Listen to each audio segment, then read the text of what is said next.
Di antara semua ustadz di Muallimin itu, inilah ustadz yang paling saya ingat. Kenapa? Pernah kami ditempelengnya satu lokal. Dia mengajar bahasa Arab. Waktu itu dia masih muda, sedang keras-kerasnya. Tamatan Libya, Muammar Gaddafi. Satu yang tak ditempelengnya, namanya Yusuf. Sekarang kerja di kantor urusan agama Kabupaten Pasaman. Saya tanya dia, Sof, ingat kau Ustaz Topu? Ingatlah, kata dia. Aku yang tak ditempeleng, karena kecil dia. Sekali tempeleng mati si Yusuf. Alhamdulillah hari ini berjumpa balik. Mungkin karena barokah guru itulah kita bisa menjadi orang hari ini. Oleh sebab itu tak sakit hati Ustaz ditempeleng, tidak, tapi ingat ada. Masya Allah. Berjumpa semuanya hari ini. Anak nelayan menangkap kepah. Kepah ditangkap berharga murah. Sudah lama berceramah, baru inilah disambut berkarpet merah.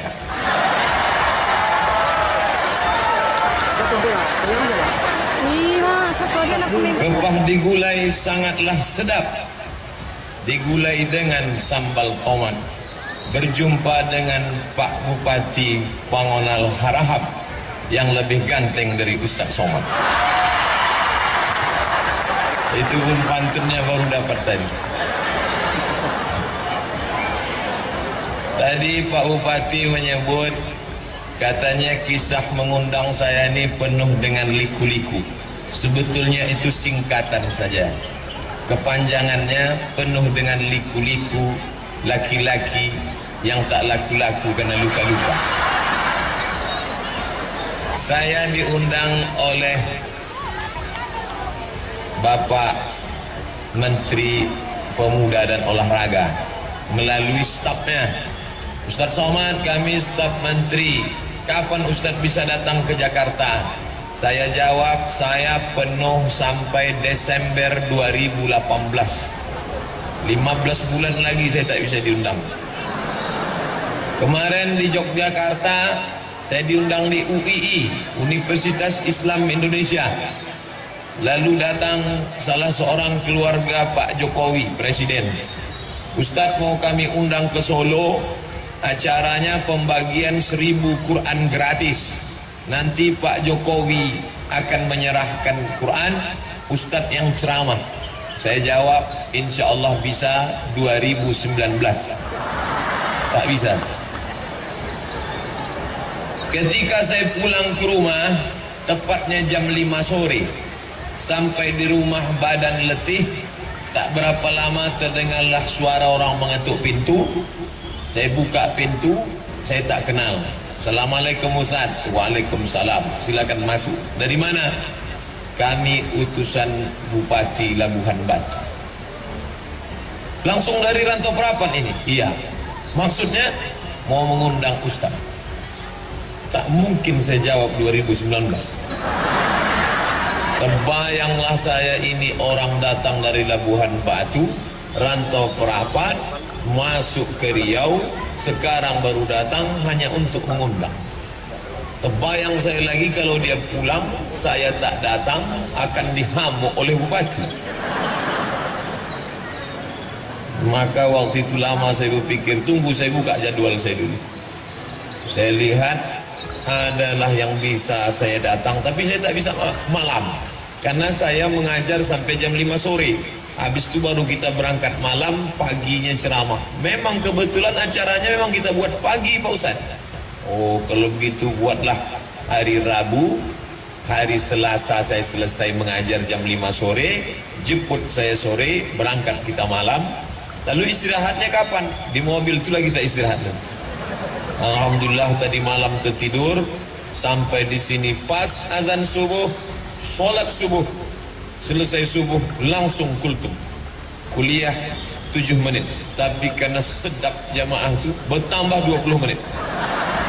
Habis itu baru pulang ke hotel, tidur 1 jam, jam 7 bangun, barulah kemudian berjumpa dengan Pak Bupati, berjumpa dengan Pak Wakil Kapolres, berjumpa dengan Pak Komandan Kodim, berjumpa pula dengan guru saya dulu di Madrasah Aliyah Sanawiyah Muallimin Medan tahun 1993.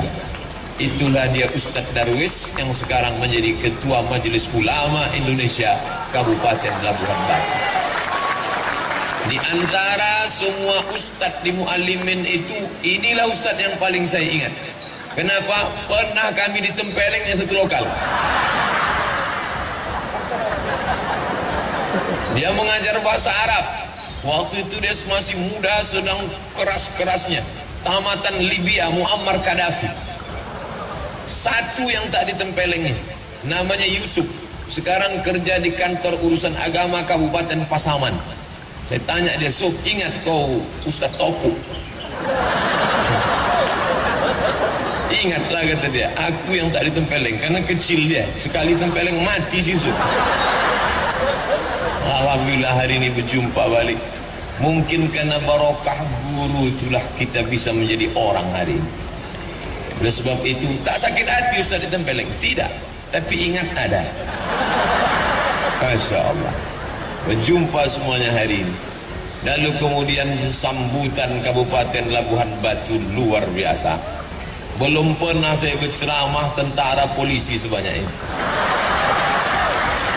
Ini yang selama ini mengejek-ejek saya di internet, dibuatnya foto saya pakai kacamata, dicoret-coretnya, karena dia selama ini hanya menengok yang mengawal saya Satpol PP. Setelah hari ini tahu dia saya pulang dari Labuhan Batu, polisi, tentara, insya Allah tak ada berani lagi ini. Tengoklah nanti. Luar biasa. Tadi disambut mulai jam 7, jam 8, jam 9. Makan sarapan pagi, tak berhenti berfoto. Sampai terlintas di pikiran saya, aku ni diundang ceramah apa diundang berfoto? Begitulah sambutan masyarakat kerinduan kaum muslimin muslimat di Labuhan Batu.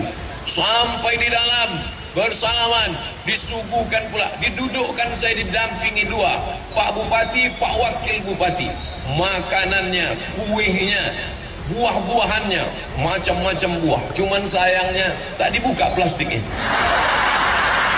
Mana awak mau makan? Luar biasa.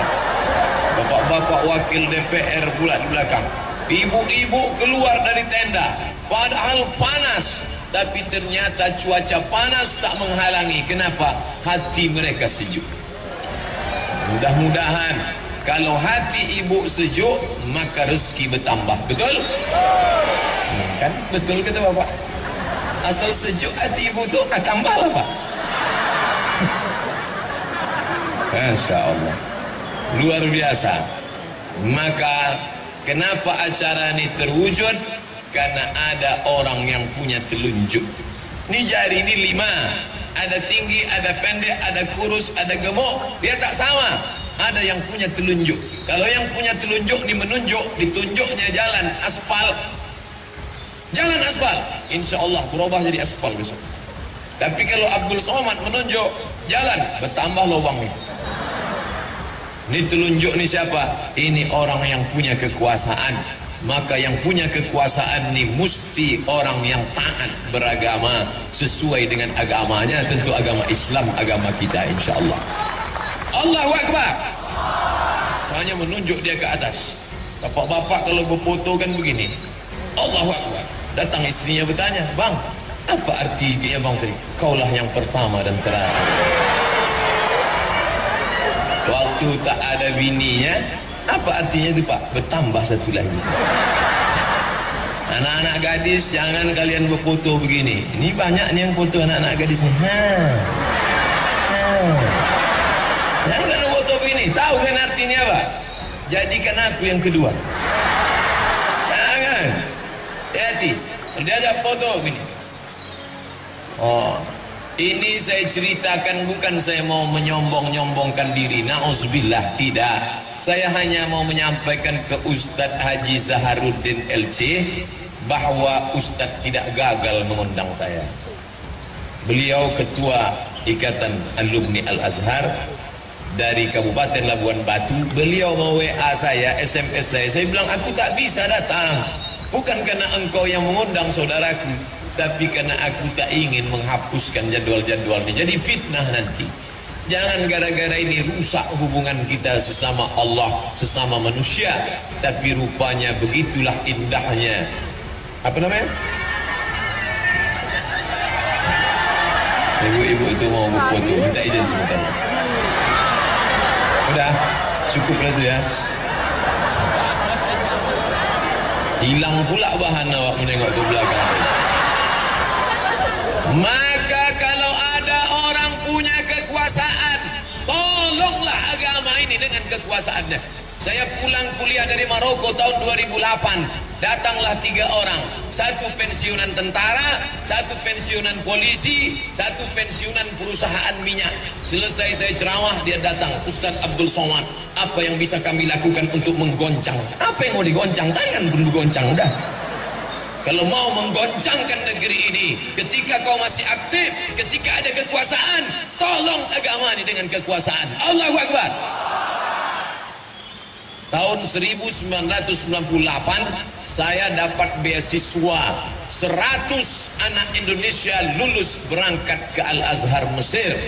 Dari yang tes 1000 orang, saya termasuk yang 100 itu dapat beasiswa ke Al-Azhar Mesir, tapi ongkos berangkat tanggung sendiri.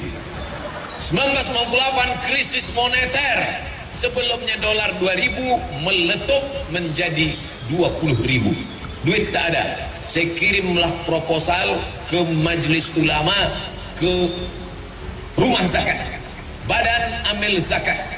Akhirnya kakak saya pun dipanggil. Hari ini ikut kakak saya itu dengan mak saya pergi ke masjid untuk ke kantor zakat. Katanya anak kami dikasih zakat, mau berangkat pak. Iya.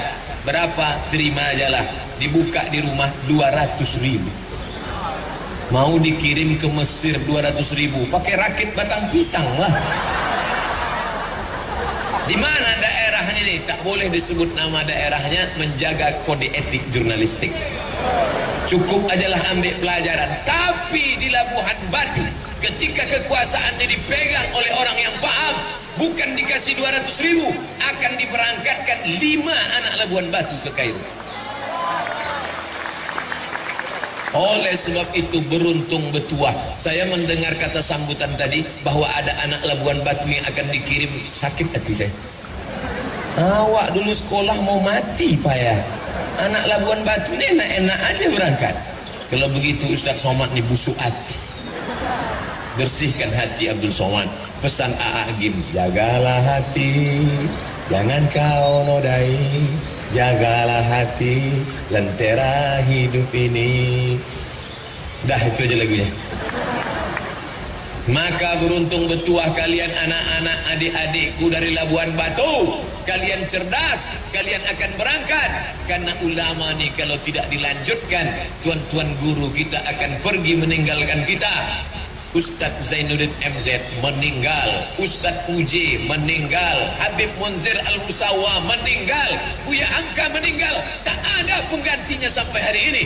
Tapi anak-anak Labuan Batu yang akan dikirim ini pulang nanti kemari, mereka nilai akan menjadi ulama di masa akan datang. Allahu Akbar. Maka jangan malu menyekolahkan anak ke pesantren. Ada anak yang pintar, masukkan SMA. Ada anak yang cerdas, masukkan SMK. Mana anak yang paling bandel, goblok, bongak, bohong, pau? Itu yang dimasukkannya ke pesantren. Setelah anak tadi bandel diusir, apa kata dia?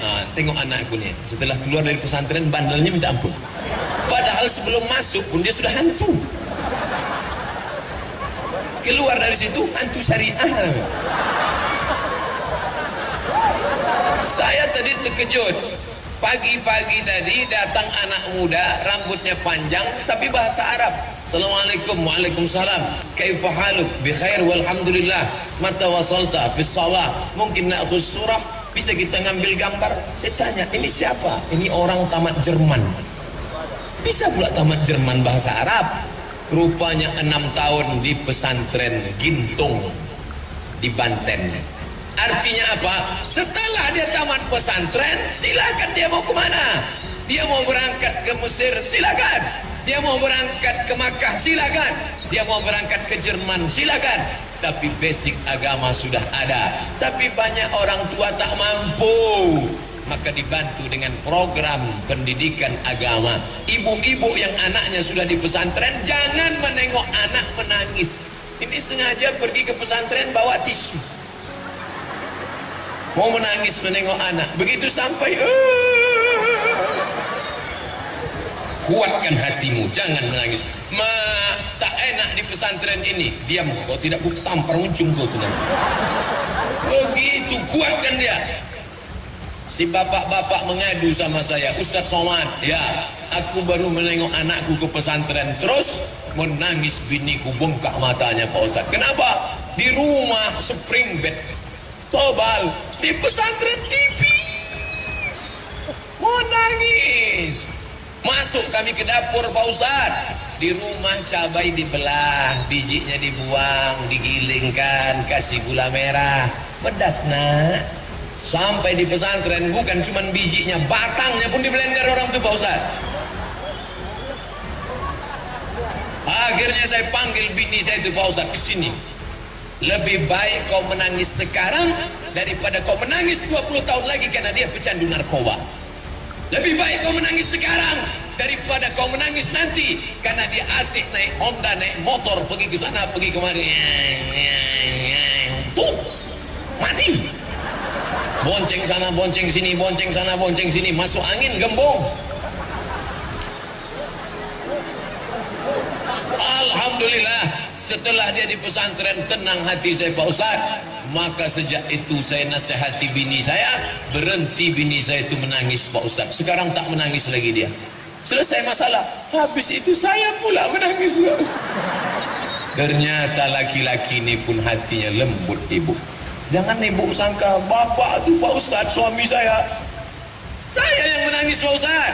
9 bulan 10 hari saya kandung Pak Ustaz. Datang suami saya menasihati, kau jangan nangis. Aku, bagaimana aku tak menangis? Yang mengandung siapa? Aku. Yang melahirkan siapa? Aku. Yang menyusukan siapa? Aku. Kau kan modal flash disk saja. Oleh sebab itu maka bapak-bapak ni hatinya lembut dan lunak, cuma tak ditunjukkannya. Oleh sebab itu anak-anak ni mesti diselamatkan dengan pendidikan agama, basicnya pesantren.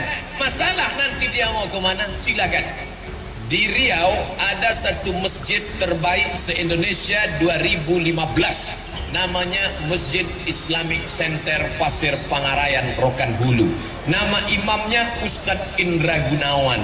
Indra Gunawan itu tamat dari mana? Pinang Lombang. Dari sini. Baru kemudian dia menang musabaqah internasional. Dikumpulkan semua qori-qori sedunia ini, dia juara 1. Menang dia. Diangkat menjadi imam. Tapi dia sudah lama. Setelah itu muncul qori terhebat lagi setelah Indra Gunawan. Siapa dia? Ustadz Darwin Hasibuan yang mengaji itu. Wah, tuh. Dikumpulkan semua qori di dunia ini internasional, artinya negara menang. Andai ada musabaqah dunia akhirat, menang juga Ustaz Darwin. Begitulah hebatnya mereka. Kadang kita nih, kadang sampai di kampung orang terdengar suara mengaji dari masjid. Bismillahirrahmanirrahim. Begitu dibuka masjid, flash disk. Tak ada orang lagi. Oleh sebab itu maka ini tak bisa selesai dengan ceramah. Ceramah tak bisa. Ceramah tak menyelesaikan masalah. Tabligh akbar ramai. Setelah itu what's next? Apa setelah ini? Saya diangkat menjadi tim sosialisasi zakat provinsi sejak 2009 sampai 2015. Berkoar-koar, bayarlah zakat, bayarlah zakat. Hari Jumat khutbah, bayar zakat. Apa sambutan jamaah? Barakallahu li wa lakum. Baru dia jaga. Cepat betul khutbah Ustaz tadi ya. Bukan dia peduli sama kita. Tapi begitu ada bupati, tidak ceramah dia, tak pernah dia khutbah, tapi dengan tanda tangannya perda zakat, naik ke atas. Itu tanda tangan itu luar biasa. Perda zakat, seluruh muslim akil balik berakal, pegawai PNS, guru, perusahaan yang ada di tanah kekuasaan ini wajib mengeluarkan zakat. Naik ke atas, ke atas 2 miliar, ke bawah 1 miliar, keluar zakat. Saya pun diundanglah ke Maulabuh, Aceh Barat. Dari Pekanbaru terbang ke Kuala Namu, dari Kuala Namu terbang ke Banda Aceh, dari Banda Aceh dibawa lewat Laut Lokna, dari Laut Lokna sampailah ke Maulabuh. Malam itu ceramahlah saya. Kami di Riau ada kabupaten namanya Kabupaten Siak, 1 tahun zakatnya 10 miliar. Selesai acara pengajian, makanlah. Pas acara makan, datang ketua badan amil zakatnya, angkat tangan. Ustaz tadi berapa? 10 miliar.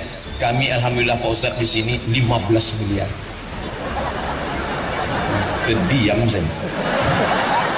Pelajaran berharga bagi saya.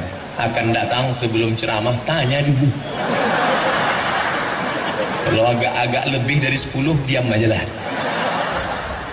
Nah, apa ini? Kekuasaan dalam genggaman tanganmu, pakai menolong agama Allah. Tapi tidak, agama ini ekstrim. Ini banyak yang nuduh saya, Ustaz Somad anti kebinekaan, Ustaz Somad itu ekstrim dan keras. Tak betul. Nanti kalau ada yang mengatakan Ustaz Somad itu ekstrim, itu dia tak pernah dengar secara utuh. Pasti dengar ceramahnya cuma 2 menit, paketnya habis. Dengarlah sampai habis, tonton sampai habis, baru komen. Dia baru dengar saya keras, dia bilang ekstrim. Ustaz Somad itu bukan keras, dia lembut dan manis, es krim. Es krim. Saya sedang makan di rumah makan, makan tentu di rumah makan. Pas selesai makan, datang bapak-bapak. Ustaz Somad? Iya. Ustaz Somad ya? Iyalah. Boleh kami foto? Boleh. Kenalkan Ustaz, nama saya Adven. Ini anak saya Maria. Ini anak saya namanya Daniel. Adven, Maria, Daniel. Saya tak tanya agama. Dia sendiri mengaku, saya non muslim, tapi saya selalu dengar ceramah Ustaz. Artinya apa? Seandainya saya ekstrim mengata-ngatai agama orang, saya tidak urus agama orang. Wala ana abidun ma'abadtum wala antum abidun ma'abud lakum dinukum waliyadin. Tapi saudaraku ku ajak, bukan dengan kalau kita pemimpin hancurkan rumahnya, bakar kendaraannya, ambil anak gadisnya. Tak pernah saya mengatakan itu. Islam kalau berkuasa, maka kekuasaannya itu wa ma arsalnaka illa rahmatan lil alamin. Tidak hanya orang Labuhan Batu yang dapat rahmatnya, tapi semut-semut yang ada di dalam lubang tanah tak ada yang terpijak. Apa kata Sulaiman alaihissalam? Tahan tentara, tahan, jangan kalian bergerak, tahan. Kenapa?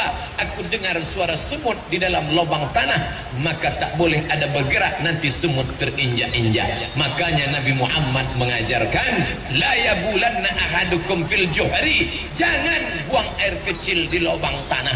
Kenapa tak boleh kencing di lubang tanah? Mungkin di dalam lubang tanah itu ada yang sedang pilkada. Bayangkan tiba-tiba mereka mau mencoblos, datang banjir bandang, tsunami, lengkap dengan angin topan puting beliung. Ada tak orang menganggap semut ini sebagai orang? Itulah hebatnya Sulaiman alaihissalam. Dalam kitab perjanjian lama dia disebut dengan King Solomon. Dalam Al-Quran disebut Sulaiman. Katanya sampai pula ke Yogyakarta. Itulah dia. Sopo jenenge? Sleman. Kehebatan yang luar biasa. Oleh sebab itu peganglah kekuasaan ini. Saya ditanya orang, Ustaz Somad kenapa tak mau caleg, calon legislatif atau bupati? Aku tak punya bakat politik. Biarkan sajalah aku menjadi guru umat. Lagi pula aku PNS. Hari ini tidak ada mata kuliah, hari Senin dan Selasa saja. Maka hari Rabu tidak. Semalam sudah mengajar sampai jam 5, pulang baru kemari. Tidak terhalang tugasku sebagai abdi negara dan mencerdaskan umat. Tapi saudara-saudaraku punya bakat politik, pilihlah kertas. Ini kertas kosong, dicoblos pakai paku. Ketika mencoblos pakai paku, itu adalah kesaksian. Aku Abdul Somad dengan atas nama Allah memilih orang ini sebagai wakilku di parlemen. Bismillah, cucuklah. Entah lubang hidungnya, entah telinganya, terserah. Mana contoh gambarnya? Tuh. Yang satu lagi, tuh. Baru inilah saya menengok baleho saya besar-besar. Sampai lubang hidung saya pun macam terowongan mina nampak. Luar biasa Labuhan Batu. Makanya pilihlah orang yang peduli agama. Ini tak bisa selesai dengan ceramah. Anak-anak gadis, anak-anak lajang duduk di jembatan malam-malam bonceng-bonceng, pakai narkoba, makan pil koplo, makan pil haram, makan segala yang haram.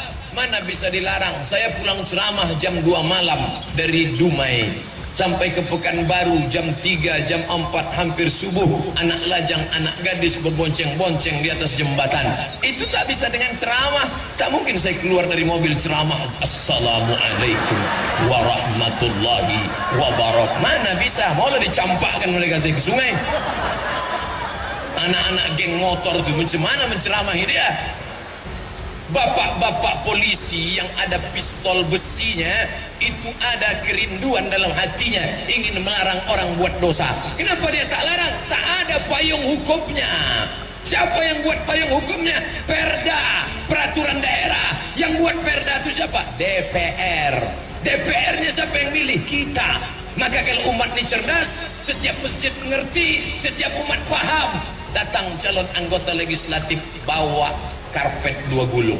Tolong kau pilih aku, nanti kalau aku menang ku kasih tambahan, ini DP-nya, tapi kalau aku salah nih ku jemput balik. Tak laku Pak.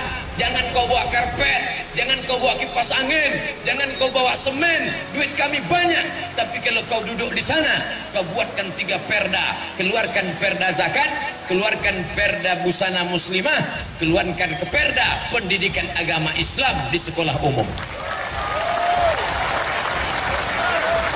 Tadi saya tanya berapa penduduk Labuhan Batu Kabupaten? Sekitar 600.000. Saya sudah terbayang berapa DPT-nya, daftar pemilih tetap. Kalau dikuasai itu 50% plus 1, maka kita akan bisa memegang kekuasaan. Dan kalau masjid bangkit, anak-anak muda bangun, maka akan terpilih pemimpin peduli agama di tengah orang beragama, dan non muslim tak pernah terganggu, teraniaya. Allahu Akbar.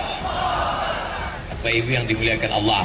Jadi kalau ada orang selama ini berpendapat politik itu jahat, politikus itu tikus, politik itu tak layak, akhirnya ketika politik diambil orang, kita pun hanya menganga saja, masuk angin gembung mati.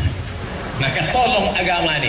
Anak bapak sudah punya bakat, kelas 1 jadi ketua kelas, SMP jadi ketua OSIS, kuliah jadi anggota BEM. Saya berapa kali diundang ceramah, dihadiri oleh 5 gubernur. 5 gubernur depan saya. Gubernur BEM,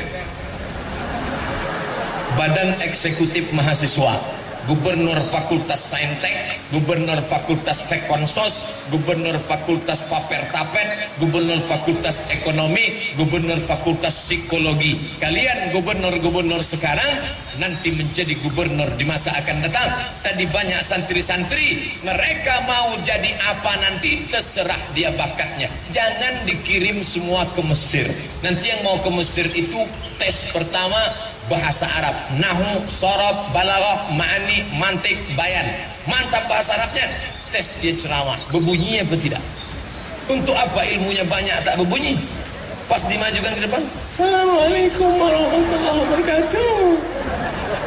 Nah, tes dia ceramah, dia balik nanti ceramah, supaya jangan lagi ada orang pandai ceramah tapi tak ada isinya. Apa yang mau dibawa pulang? Maka sesuai ilmunya ada, suaranya ada. Dan yang paling penting, jangan lupa berdoa, berdoa, berdoa. Doakan dia, ibunya, yang mengandungnya, yang menyusukannya, yang melahirkannya. Doa ibu kepada anak macam doa Nabi kepada umat. Tak ada yang paling kabul doanya selain doa ibu. Maka kalau ibu marah sama anak itu, jangan panggil dia hei hantu, maka dia menjadi ghostbuster.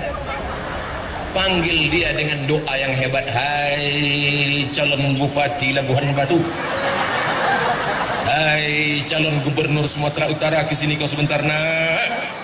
Itu doa luar biasa. Ya Allah, tunjukkan padaku siapa kawanku nanti di dalam surga. Kata Nabi Musa alaihissalam. Apa kata Nabi Musa? Tunjukkan aku nanti kawanku di surga siapa? Kata Allah, pergi kau ke pasar, di ujung sudut sana ada kawan kau di surga. Nabi Musa pun pergi ke pasar, ditengoknya lah yang masuk surga itu tak meyakinkan gayanya. Apa kerjanya? Tukang jual daging. Ambilnya daging, potong-potong jual. Ambil daging, potong-potong jual. Ini kawanku masuk surga, tak level. Diikutinya tukang daging pulang ke rumah. Sampai di rumah daging dipotongnya, habis itu dicucinya, diletakkannya daun sop, dimasaknya, selesai itu disuapkannya ke mulut emaknya. Makan mak. Selesai makan, emaknya berdoa. Apa kata emaknya? Ya Allah, masukkan anakku ini ke dalam surga bersama Musa alaihi salam. Pernah tak ibu mendoakan anak, ya Allah, masukkan anakku ini ke dalam surga bersama Sayyidina Muhammad sallallahu alaihi wasallam? Kalau belum berdoa, sekarang boleh Pak Ustaz. Jangan, saya mau ceramah.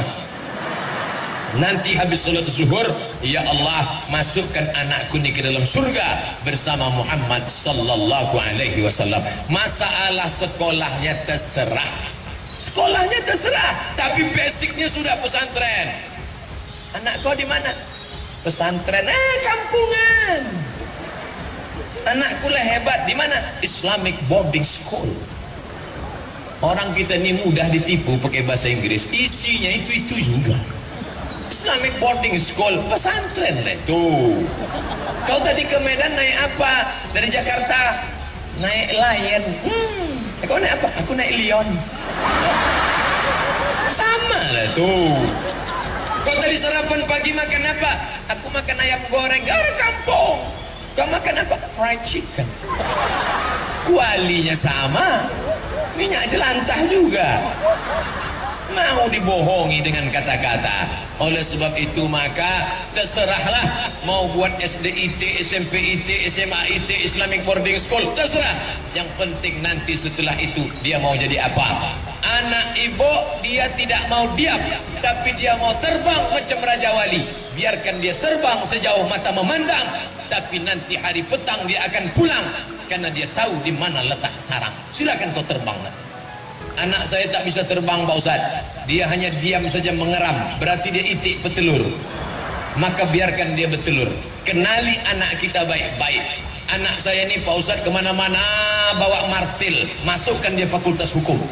Dia mau jadi hakim konstitusi. Lepak, lepak. Bapak PN ada di sini, martil aja dibawa. Lepak. Orang yang bawa martil itu dua kemungkinan. Kalau tak hakim, tukang. Anak saya ini kemana-mana bawa jarum suntik Pak Ustaz, masukkan dia ke fakultas kedokteran. Yang bawa jarum suntik dua kemungkinan. Kalau tidak menyuntik dokter spesialis, pecandu narkoba. Tergantung kemana kita mengarahkannya. Ustaz Somad dulu waktu kecil bawa apa? Saya tanyalah mak saya, aku dulu kecil bawa apa mak? Kemana-mana kau bawa pena. Rupanya mau menulis buku. Itulah buku, serahkan ke Pak Bupati tadi. Menulis buku 37 masalah populer, 33 tanya jawab kurban, 30 tanya jawab puasa, 99 tanya jawab solat. Oh, Ustadz Somad mau jual buku ya? Tidak, buku itu download gratis dalam bentuk PDF. Buka HP, Play Store. Setelah terbuka, Abdul Somad LC, buku download gratis. 5 menit dapat. Sudah aku download 5 jam, kenapa tak dapat? Paket tak ada. Belilah agak 2 giga. mau masuk surga tak bermodal. Singgah ke rumah makan, toilet. Apa kata toilet? Buang air kecil 2.000, air besar 3.000. Keluar orang dari dalam, dimasukkannya 3.000. Marah penjaganya. Berapa kau masukkan? 3.000, 5.000. Aku kan buang air besar, air kecil kan juga. Mau ke WC, tempat najis, tempat setan aja 5.000. Ini mau beli paket masuk surga. Oleh sebab itu maka yang kaya raya bantu agama ini dengan hartanya. Ma'akal tafa'afnaita, yang kau makan busuk. Wa malabista fa'ablaita, yang kau pakai lapuk. Sudah berapa peci lapuk, sudah berapa baju koko lapuk, sudah berapa kain lapuk. Wa ma tasaddaqta fa'abdaita, yang kau sedekahkan itulah yang akan kau bawa menghadap Allah Subhanahu wa taala. Maka kalau ada orang bersedekah, bukan dia mau menolong orang, ini dapat duit beli cincin, dapat SPPD keluar kota beli cincin, dapat duit tunjangan. Dulu namanya duit tunjangan, sekarang ada uang tunjang, uang sipak, uang sikut, uang sundul, beli lagi. Akhirnya pergi undangan, begini sajalah. Di mana tempat acara pengajian nanti malam? Sana. Setelah mati, ibu kalau punya cincin 3, ibu mati, malam-malam datang suami menengok, udah tidur semua, sudah dicabutnya. Menangislah dia sebelah kanan, sebelah kiri, mana yang mau dipinang bulan depan. Ingat, kejahatan terjadi bukan karena ada niat dari pelakunya, tapi juga karena ada kesempatan. Waspada. Bapak Ibu yang dimuliakan Allah Subhanahu wa ta'ala. Oleh sebab itu yang punya kuasa dengan kekuasaannya tolong agama, yang punya anak tolong agama ini dengan anak-anak yang soleh, yang punya harta tolong agama ini dengan hartanya. Tanpa ada apapun yang bisa kita bawa mati kepada Allah. Itu ada kotak-kotak. Itu kotak apa tuh? Itu bukan kotak air minum, itu bukan kotak sampah, itu kotak duit yang akan dikirim ke Rohingya. Langsung keluar sedekah air. Saya di mana-mana ceramah 60 menit sesuai dengan yang tertulis di botol air minum 600 ml. Tapi kalau begini setengah jam aja nampaknya. Bercanda. Jangan terlalu serius. Pokoknya saya berhenti ceramah kalau nampak saya sudah ada 3 orang menunduk. Saya berhenti ceramah kalau nampak saya kuda Nil sudah keluar. Tapi selama belum itu, ibu kalau mau cepat saya berhenti, menguap lah. Yang pakai cadar jangan menguap, tak nampak. Datanglah mahasiswi di lokal saya, mengadu, menangis, menetes air mata. Waktu itu jabatan saya sekretaris LBM, Lembaga Penjamin Mutu. Ustadz Somad, ya, itu dosen mengusir aku dari kelas karena aku bercadar. Kenapa kau diusirnya? Dia tak suka menengok aku bercadar. Aku rekom kau, menghadap ke rektor. Akhirnya menghadap rektor, dia menang. Dosen itu kalah. Mahasiswi bercadar tetap boleh masuk kelas. Cadar adalah hak asasi, human right. Silakan bercadar. Kenapa kalau nampak orang bercadar lidah kita gatal mengejek? Ninja nih. Kenapa kalau nampak orang bercelana pendek kita tak peduli? Padahal lututnya hitam bekudis. Kenapa kalau nampak yang bercadar kita latah? Tapi kalau nampak orang tak bercelana kita diam. Berarti otak kita sudah dimasuki setan. Tapi bagi yang anaknya sudah bercadar, alhamdulillah. Tapi kalau dia pulang bawa kawan, periksa. Mana tahu keluar kumis. Insya Allah tidak. Fitnah itu semua. Adik-adikku sudah baik-baik. Kalau dia bercadar, bayangkan dia putih. Ada anak gadis putih. Saking putihnya kalau dia minum Coca-Cola, nampak berbuih-buih. Saking putihnya. Bayangkan kalau dia tak bercadar, maka habislah bertabrakan mobil di Lunusno. Semua yang nyupir menengok, pelanggar habis. Dosen-dosen di lokal tak konsen mengajar kalau mahasiswi itu cantik. Sebentar-bentar. Tulisan mana ke bawah? Ustaz kok tahu? Tahulah, saya kan dosen. Oleh sebab itu maka bagus ini semua menjaga. Saya senang di Labuhan Batu, dari mulai ujung, dari mulai istif pejabat sampai yang tak ada jabatan, kepala dinas, kepala badan, kepala kantor yang berkepala tak berkepala, semua bininya berjilbab panjang. Anak-anak kecil pun berjilbab panjang. Anak kecil berjilbab panjang. Itu kok tak berjilbab? Laki-laki ya lah berjilbab. Laki-laki tak berjilbab. Tadi saya sangka ni pembagian ni dua, di sini laki-laki, di sini perempuan. Ada tembok Berlin di antara kita. Rupanya ada yang merasa lebih nyaman bersama perempuan. Aku Pak Ustaz mengawal perempuan. Jangan tersinggung Bapak. Kita masih tetap dalam persahabatan. Nah, alhamdulillah di Labuhan Batu jilbabnya panjang. Sekarang ada perempuan pakai jilbab, namanya jilbab pasrah tapi tak rela. Macam mana tuh Pak Ustaz? Di belakang tertutup, di muka terbuka. Pas mau pergi undangan, belokkan sikit. Nah, di depan tuh ada pula warna kuning. Anaknya bertanya, mak, itu kok kuning rambut tante itu? Kuncing kuda.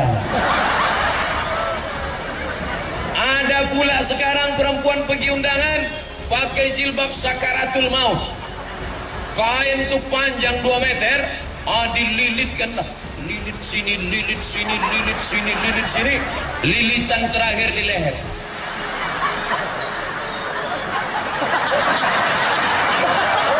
Menengok gulai itu tak bisa. Saking kan tak bisanya demi gaya, telannya kepala udang. Mati konten. Alhamdulillah di Labuhan Batu tak ada itu. Tertutup semua. Ada pula model jilbab ini sempitnya minta ampun. Pakai celana sempit sampai menjerit paha tu. Tolong, tolong. Tapi di Labuhan Batu tak ada. Ibu-ibu poluan kenapa pakai celana? Mereka kan mesti tegas, sigap. Takkan mengejar maling pakai rok. Ini kecuali dia petugas. Ibu-ibu kalau mau pakai celana, masuklah poluan. Nah, alhamdulillah, begitulah nikmat Allah. Maka yang sudah cantik-cantik jangan lagi di otak-atik itu muka dengan macam-macam. Ini pergi ke pengajian saking mau cepatnya tadi pagi biar dapat tempat di bawah tenda, sampai lupa pasang-pasang, sampai baru kawan senyum, awak senyum. Rupanya yang disenyumkan kawan kita, sebelah kanan hijau, sebelah kiri biru. La ilaha illallah. Kenapa laki-laki yang soleh datang perempuan yang solehah? Karena makanannya baik. Jaga makanan, karena dari makanan yang haramlah akan datang pikiran haram. Maka datang ayat Quran. Bapak ibu semua hafal ayatnya. Nasiyatin kadzibatin khati'ah. Nasiyatin ubun-ubun, kadzibatin pembohong, khati'atin pendosa, lapendos lelaki penuh dosa. Kenapa? Karena makanan haram. Nak, makannya nak, makannya. Yang paling pandai menyuap anak adalah ibu. Macam-macam, ada dengan rayuan, anak makan ya. Ada yang satu lagi main sogok, satu suap 1.000. Ada lagi yang main rayu, anaknya suka main bintang. Bintang kecil di langit yang biru, dibuatnya lah telur dadar mata itu. Tengok bintang. Yang satu lagi enggak, diambilnya pistol. Makan, kita makan, tembak loh. Ibu poluan jangan tersinggung. Ibu yang lain itu dibelinya pistol air, nyancamnya anaknya. Ibu poluan lembut semua. Keluarkan STNK dan BPKB gitu. Bapak Ibu yang dimuliakan Allah Subhanahu wa taala. Maka oleh sebab itu makanan ini pengaruhnya luar biasa. Disuruh anak baca doa, Allahumma barik lana fima razaqtana wa qina adzabannar. Tapi ternyata yang dikasih duit riba. Orang yang makan riba 5 dia kena. Yang pertama, dimakannya haram. Darah sepiring nasi berubah jadi setetes darah. Darah haram masuk ke jantung. Jantung menyembur naik ke otak. Isi otak haram. Heran aku menengok anakku nih Pak Ustadz. Takut Ustadz itu pingsan. Sedia kan? Karena nampaknya udah berpegang dia udah. Begitulah hebatnya berceramah di Labuhan Batu. Luar biasa. Belum pernah saya disediakan tegak sama duduk begini. Lama-lama nanti kasur dibentangkan gitu. Begitulah sayangnya orang Labuhan Batu ke Ustadz Abdul Somad. Allah saja yang membalas budi baik Bapak Ibu sekalian. Sampai mana ceritanya? Menetes darah haram naik ke otak. Haram. Pak Ustadz, anakku ini sudah kumasukkan ke pesantren tapi nakalnya minta ampun. Kenapa? Jangan kau salahkan dia, karena kau suapkan duit haram ke dalam mulutnya. Duit riba. Pinjam 100 bayar 120, pinjam 1 juta bayar 1.200.000. Gara-gara apa? Ingin lebih hebat, ingin lebih gaya, ingin semua hutang.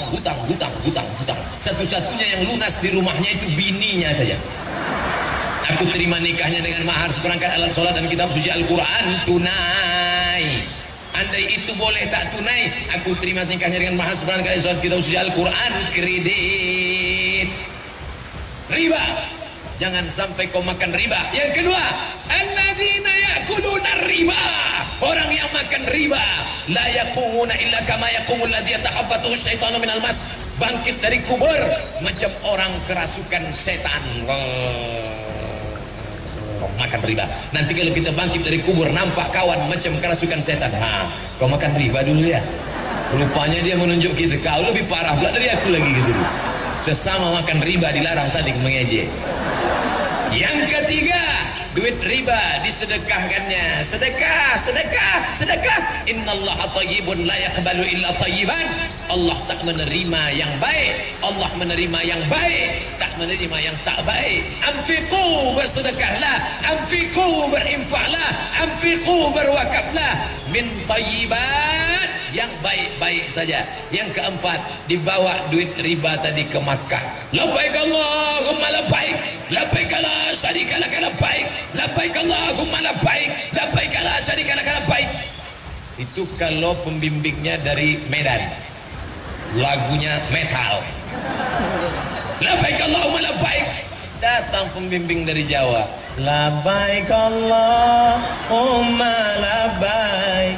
Labbaik la syarika lak labbaik. Innal hamda wan ni'mata lak wal mulka la syarika lak. Datanglah Ustaz Somad lagi. Labbaik Allahumma labbaik. Menangis di pintu Ka'bah. Ya Allah, apa kata malaikat? La labbaik wala sa'daik. Kau tak dapat haji mabrur. Kenapa? Karena kau berangkat dengan uang riba.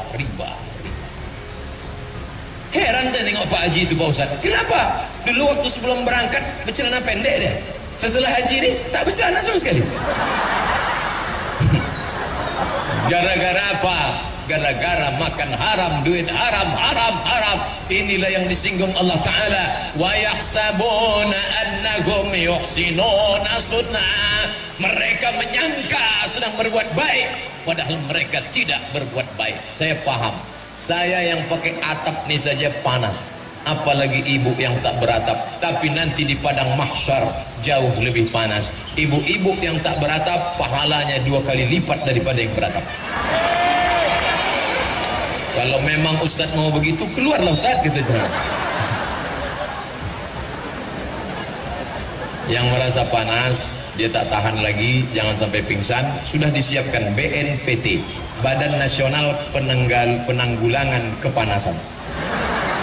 Sengaja saja ada dokter-dokter itu pakai baju putih, siap jarum suntiknya dah.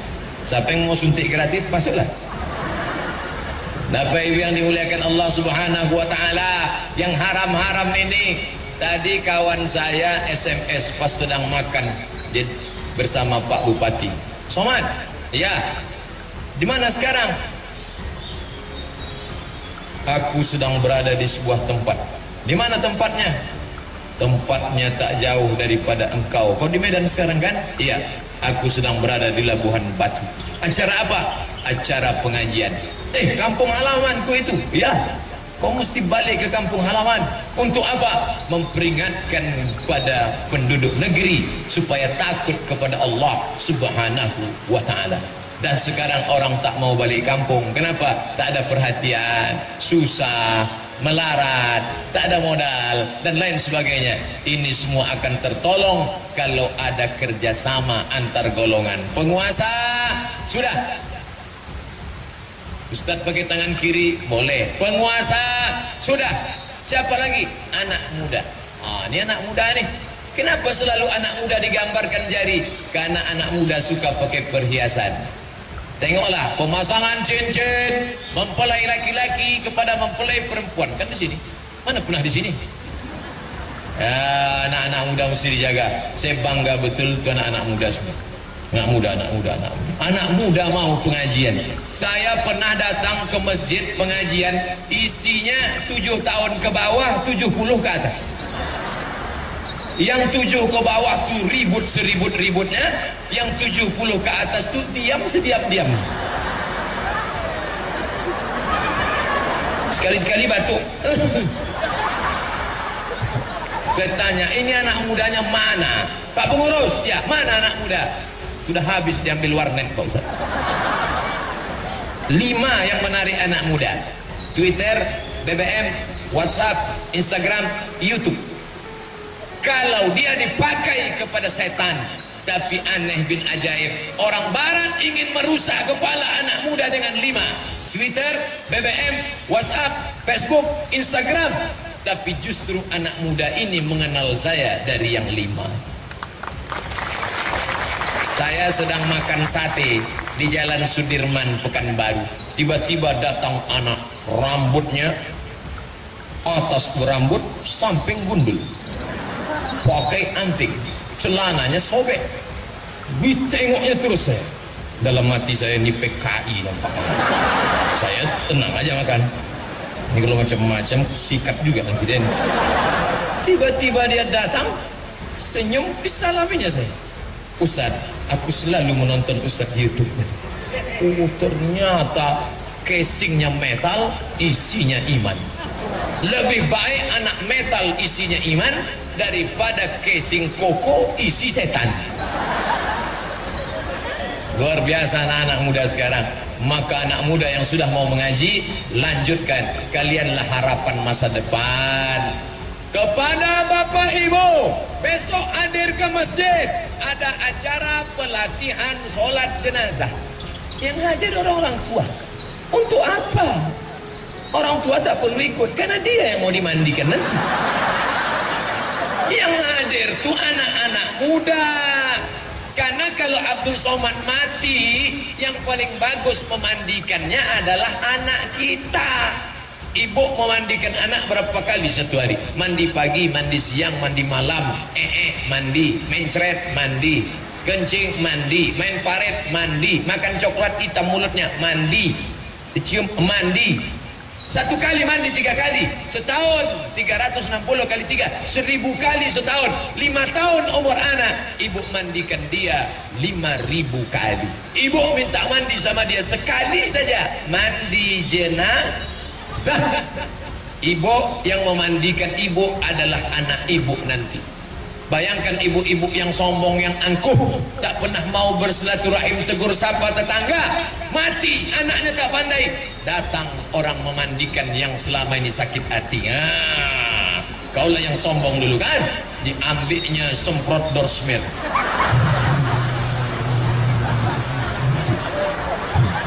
Ambil mama lemon, ambil mama lemon. dicucukkannya ke lubang hidung. Inilah yang sombong dulu tuh. Yang kalau lewat kaca tak pernah tahu tuh buka spion teng. Ini untuk cono buih baru tahu rasa. Anak kita lah yang memandikan. Di mana buat programnya? Di masjid, remaja masjid. Saya pulang dari Yogyakarta dikasih jaket. Jaket apa nih? Jaket geng motor. Saya kan ustad, masa saya suruh geng motor? Geng motor syariah. Anak-anak muda yang punya geng motor, daripada kalian keluyuran malam minggu, malam ahad, tak tentu arah pinggir jalan, maka dibuat geng motor syariah, pengajian. Ustadznya siapa? Tuh, alumni Al-Azhar Kairo Mesir.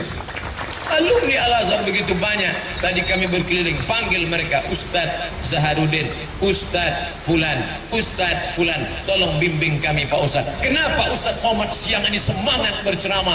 Ditengok sebelah kiri anak muda, ditengok sebelah kanan anak muda juga, maka semangat berceramah. Coba kalau yang datang orang tua, pasti saya ceramah. Bapak Ibu sekalian, judul ceramah kita adalah 5 cara menghadapi sakaratul maut. Tapi hari ini luar biasa. Anak-anak muda yang sekarang ini duduk mengaji nih, inilah yang akan jadi bupati, wali kota, anggota legislatif 20 tahun yang akan datang. 20 tahun akan datang, saya diundang lagi ceramah di sini, tabligh akbar. Mereka yang akan menelpon, Assalamualaikum, Waalaikumsalam. Betul ini Ustadz Abdul Somad? Betul. Yang pernah diundang oleh Pak Bupati kami dulu tahun 2017, tak salah lagi. Kami mau mengundang Ustadz kami waktu Ustadz ceramah dulu, kami masih anak muda, kami merindukan Ustadz. Oke, I'm coming. Tapi kami ingin memastikan lagi Pak Ustadz, apa betul nih Ustadz? Iya. Masih hidup Pak Ustadz? Masih lah. Tanya pula aku hidup tak hidup. Bapak Ibu yang dimuliakan Allah, maka inilah akan menyelamatkan kita daripada azab Allah Subhanahu wa taala. Tak ada yang lain kecuali beramal. Inilah pentas dunia. Ini pentas ini namanya dunia. Ada yang pernah naik ke atas, sombong, masuk nyamuk ke telinganya. Tuh, mati. Siapa dia? Namrus membakar Nabi Ibrahim. Bakar dia, harikuhu, bakar. Dibakarnya Nabi. Allah mau menunjukkan Namrus mati dengan cara yang hina, hanya gara-gara nyamuk masuk ke telinga. Tuh, mati. Pakailah autan. Namrus goblok, tidur tak pakai kelambu, masuklah ke telinganya. Oh, mati. Sombong di atas pentas dunia, sombong. Matinya karena tersedak. Oh, Laut Merah, mati. Siapa dia? Fir'aun, mati karena tersedak. Jelek sekali mati yang 2 orang. Si Anu kenapa mati? Masuk nyamuk. Si Anu kenapa mati? Hebat Fir'aun tuh, hebat. Tanya sama ustaz-ustaz alumni Mesir, Fir'aun macam mana hebatnya membangun piramid tinggi, batu-batunya sebesar mimbar nih, katanya satu batu itu beratnya 2 ton. Entah betul entah tidak, timbanglah sendiri. Di dalam itu pula ada 3 makam, makam Fir'aun. Masuk dalam 7 miracles of the world, 7 keajaiban dunia. Tapi sampai hari ini tidak ada orang di dunia ini yang mau dikasih nama Fir'aun. Belum pernah saya kenalan sama orang, kenalkan Pak Ustadz, Fir'aun.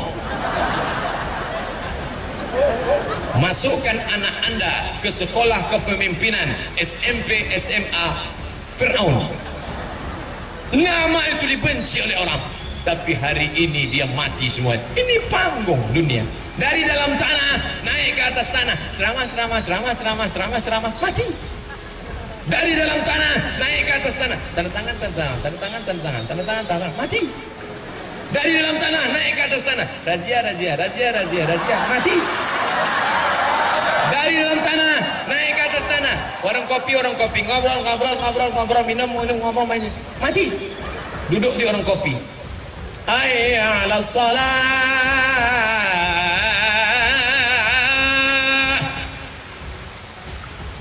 Qad qamatis salatu, qad qamatis salah. Dia tetap duduk. Sekarang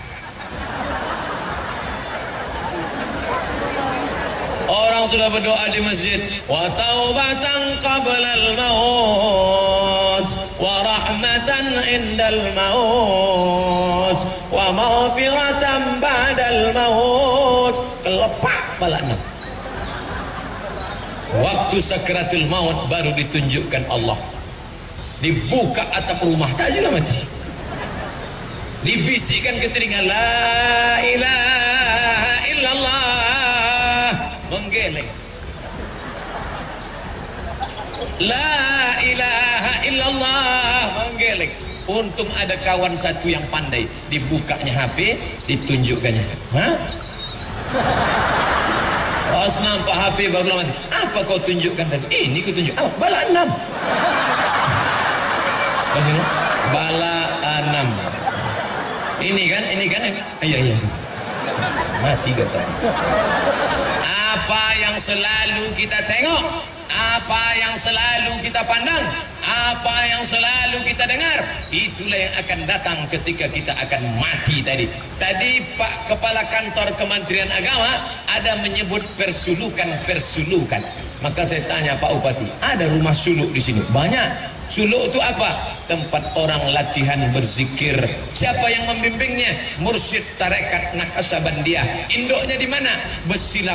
Ulama besar di Makkah, namanya Syekh Sulaiman Zuhdi. Tempatnya di Jabal Abi Qawais. Syekh Sulaiman Zuhdi punya murid, namanya Syekh Abdul Wahab Rokan. Syekh Abdul Wahab Rokan diberikan tanah oleh Sultan Kerajaan Langkat, maka diberilah kampung itu bernama Babus Salam. Bab, pintu, salam, keselamatan. Babus salam, pintu keselamatan. Mau kemana? Babus salam. Tapi karena orang Melayu payah menyebut babus salam. Nah kemana? Besilam. Murid-muridnya itulah yang datang mengajarkan tarekat Naqsyabandiyah cara berzikir mengingat Allah. Ditalkinkannya, afdaluz zikri fa'lam annahu la ilaha illallah, la ilaha illallah, la ilaha illallah. Apa yang selalu kau sebut, apa yang selalu kau dengar, apa yang selalu kau pikirkan, apa yang selalu kau renung, itulah yang akan mengiringi engkau mau mati. Tuan-tuan guru, tuan-tuan syekh, tuan mursyid, mursyidin, tak ada orang membisikkan ke telinganya, lidahnya langsung nampak kelu naik ke atas, dan dia langsung menyebut la ilaha illallah. Sehari berapa kali mereka berzikir Allah Allah Allah Allah Allah Allah Allah Allah Allah Allah Allah Allah Allah di jantung sebelah kiri. Allah Allah Allah. Makanya tasbihnya keluar Allah Allah Allah Allah Allah Allah Allah Allah. Tuan Khalifah, ya. Berapa kali kalian berzikir satu hari? Kalau untuk pertama-pertama sikit betul 5.000 kata dia. Allah Allah Allah Allah Allah Allah Allah Allah Allah Allah Allah Allah. Supaya apa? Mulut menyebut, hati mengingat. Ini banyak orang nyebut subhanallah subhanallah subhanallah subhanallah subhanallah. Hati ingat sawit. Zikir apa namanya? Zikir sawit. Maka mulut menyebut, hati mengingat. La ilaha illallah, la ilaha illallah, la ilaha illallah. Orang hanya mengingatkan kita, tapi kalau kita tak menyebut mengingatnya, maka payah sakratul maut. Maka ingat-ingatlah dari sekarang. Subuh tadi saya diminta kehormatan jadi imam, maju Ustaz jadi imam. Selesai itu saya pun berzikir afdhalul dzikri fa'lam annahu la ilaha illallah. Saya lengkapkan 40. Selesai 40 saya pun berdoa. Bagi yang sudah punya anak, ingatkan anaknya, nak, aku tak ingin kau kaya kalau kau tak peduli aku. Aku tak ingin kau jadi pejabat kalau kau tak peduli aku. Nanti saat aku akan mati sakratul maut, kaulah yang membisikkan ke telingaku sebelah kanan, la ilaha illallah.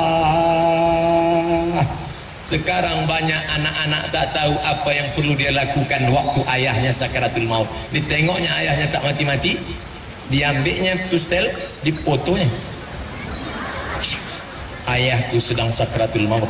Bagi yang kasihan, tolong like and share. Amin, amin, amin, amin, amin, amin. Tak betul. Jangan foto mak, datuk, nenek, ayah kita yang di ruang ICU. Andai dia sehat, dia belum tentu setuju gambar dia yang sedang menganga dipajang.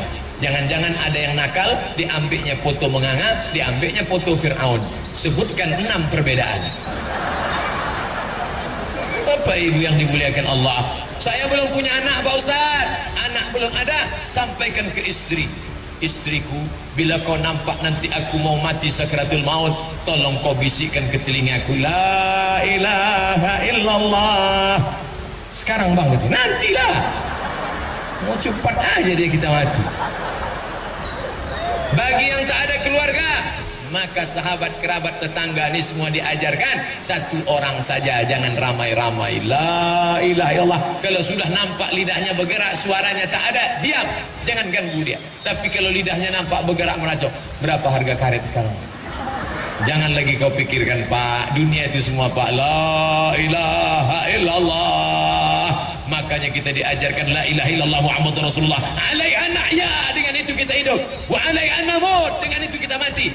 Wa biha nub'atsu, dengan itu nanti kita dibangkitkan di padang mahsyar menghadap Allah Subhanahu wa taala. Pemimpinnya baik, anak mudanya baik, di tengah ini ada ulama. Ulama paling tinggi derajatnya di hadapan Allah, dan dia berada di tengah, tidak di mana-mana tapi ada di mana-mana, tidak kemana-mana tapi bersama siapa saja. Diundang saya di kantor Polda, saya datang. Waktu itu Pak Kapolda Riau, Pak Jenderal Condro Kirono, saya datang. Diundang oleh Pak Polda penggantinya Pak Zulkarnain, saya datang. Diundang saya oleh Danrem, Komandan Korem Sawira Bima, Bapak Brigadir Jenderal Nurendi, saya datang. Diundang ke mana? Datang. Kenapa? Kita tidak pernah miring kemana-mana, tapi kita selalu berada di mana-mana. Jadi kalau nanti ada fitnah-fitnah, Ustadz Somad nih kemarin ceramah penggalangan dana sama PKS, ikut PKS ya? Ya. Habis itu tak lama Ustadz Somad ikut juga penggalangan dana sama jamaah tabligh. Waktu acara 3 provinsi ijtima, hadir saya. Ustadz ikut tabligh ya? Ya. Datang intel jumpai saya. Ustadz ini sebetulnya alirannya apa? Katanya. Saya tak ada aliran, saya ini Islam. Selama dia bersyahadat, maka dia adalah Ahlussunnah wal Jamaah. Semua sepakat, Hanafi, Maliki, Syafi'i, Hambali, Hanafi, semuanya sepakat. PKS, jamaah tabligh, semuanya sepakat bahwa sholat wajib itu fardu. Belum ada mazhab mengatakan sholat subuh sunnah muakkad. Kalau ada tunjukkan saya mau ikut itu. Tak ada. Maka ulama selalu mengayomkan berbenturan antara anak muda dengan penguasa didamaikan oleh ulama. Jangan bangkit khilafiyah. Kaji malam ini adalah bahwa siapa yang pakai usolli, solatnya tidak sah. Usolli itu kan mengingatkan hati. Bagi yang hatinya sudah kuat, tak perlu pakai usolli. Allahu Akbar. Tapi ada yang hatinya was-was. Kenapa dia was-was? Karena terlalu banyak nonton was-was. Anda belum was-was sebelum nonton was-was. Dia kalau tak pakai usolli hatinya was-was. Allahu Akbar. Salat maghrib apa salat isya? Salat qobliyah apa salat ba'diyah? Salat mukim apa salat musafir? 2 rakaat apa 3 rakaat? Maka untuk menolak was-wasnya, dia pun pakai usolli. Usolli fardal maghribi salasa rakaatin adaan ma'muman lillahi ta'ala. Allahu Akbar. Yang pakai usolli sah, yang enggak pakai usolli sah. Jangan saling mengejek. Ini antara usolli tak usolli menunjukkan di dalam masjid. Kata yang pakai usolli kuat-kuat, usolli fardal maghribi. Kata yang enggak pakai usolli, enggak pakai usolli. Di tengah ada preman baru tobat.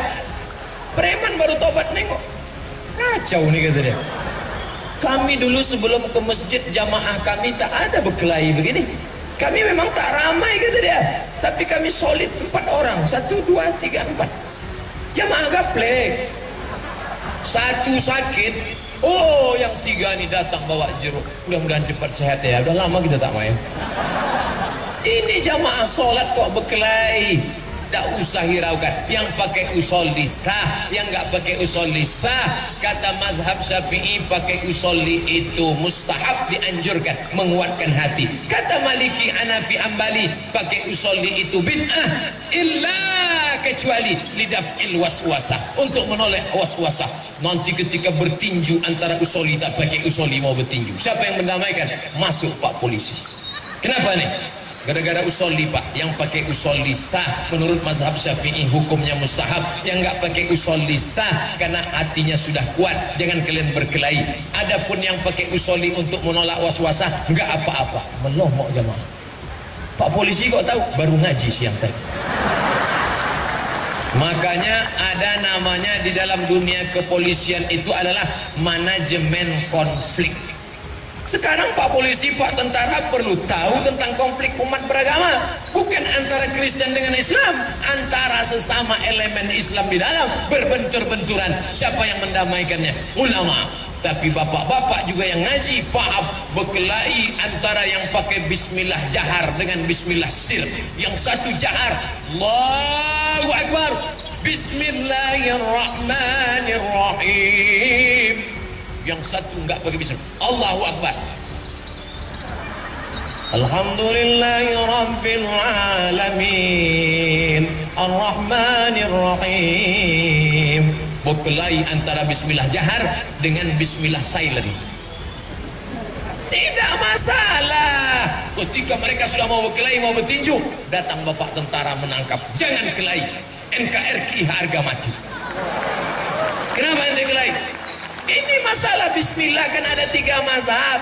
Menurut mazhab Syafi'i jahar Bismillahirrahmanirrahim. Menurut mazhab Hanafi dan Hambali sir. Menurut mazhab Maliki nggak pakai bismillah sama sekali. Tiga-tiganya sah. Yang jadi masalah itu kalau sudah di kampung itu bermazhab Syafi'i, jangan bawa mazhab baru, menimbulkan fitnah. Saya tinggal di Maroko. Maroko itu mazhabnya Maliki. Maliki tak pakai bismillah dan bacaannya qiraat warsh. Qiraat warsh ma-nya pendek. Allah, tangannya lepas ke bawah. Allahu Akbar. Alhamdulillahi Rabbil Alamin Ar-Rahmanir-Rahim Maliki Yaumiddin Iyyaka na'budu wa iyyaka nasta'in. Maliki. Tapi saya tak pernah bawa mazhab ini ke masjid dekat rumah saya, karena saya tahu andai saya buat macam ini, Allahu Akbar, Alhamdulillahi Rabbil Alamin Ar-Rahmanir-Rahim Maliki Yaumiddin, selesai sholat pasti jamaah berbisik, ISIS Ustaz. Karena mereka tak paham perbedaan mazhab. Maka minta sama ustaz-ustaz alumni Timur Tengah.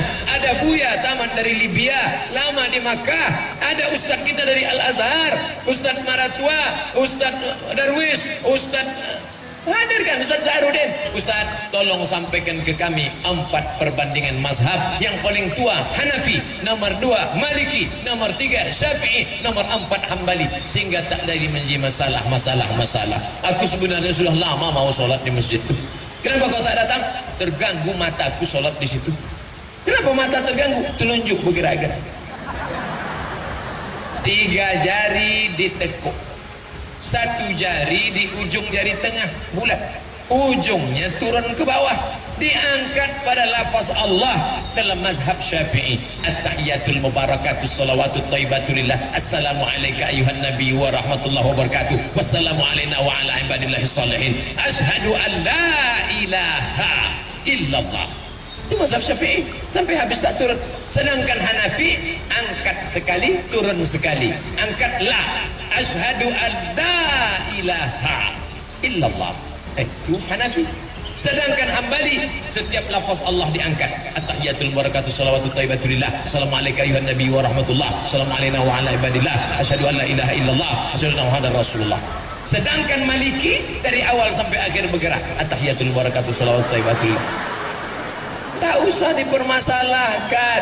Saya pakai mazhab Syafi'i, saya angkat sekali sampai habis tak turun. Mata la tatajawaz basaruhu isba'ahu, mata melihat ujung telunjuk. Yang dilihat itu telunjuk kita, bukan telunjuk orang. Ini banyak orang yang ditengok telunjuk orang. Apa pula kau tengok-tengok telunjuk dia? Kau tengok aja lah telunjuk. Ambil salam. Assalamualaikum warahmatullah. Assalamualaikum warahmatullah. Tak boleh salaman-salaman selesai sholat. Apa ini salam-salaman? La ilaha illallah Muhammadur Rasulullah. Kalau dia tadi belum ada salaman, selesai sholat dia salaman, hukumnya mustahab. Kata Imam Nawawi, imam besar mazhab Syafi'i, meninggal tahun 676. Sebelum sholat dia tak ada salaman, tiba-tiba dia salaman selesai sholat. Mustahab, dianjurkan. Sebelum sholat dia sudah salaman, habis sholat dia salaman lagi, ubah, boleh, tak masalah. Yang tak boleh itu sedang sholat salaman. Allahu Akbar. Saya Pak Bupati, boleh tak boleh? Apa salahnya?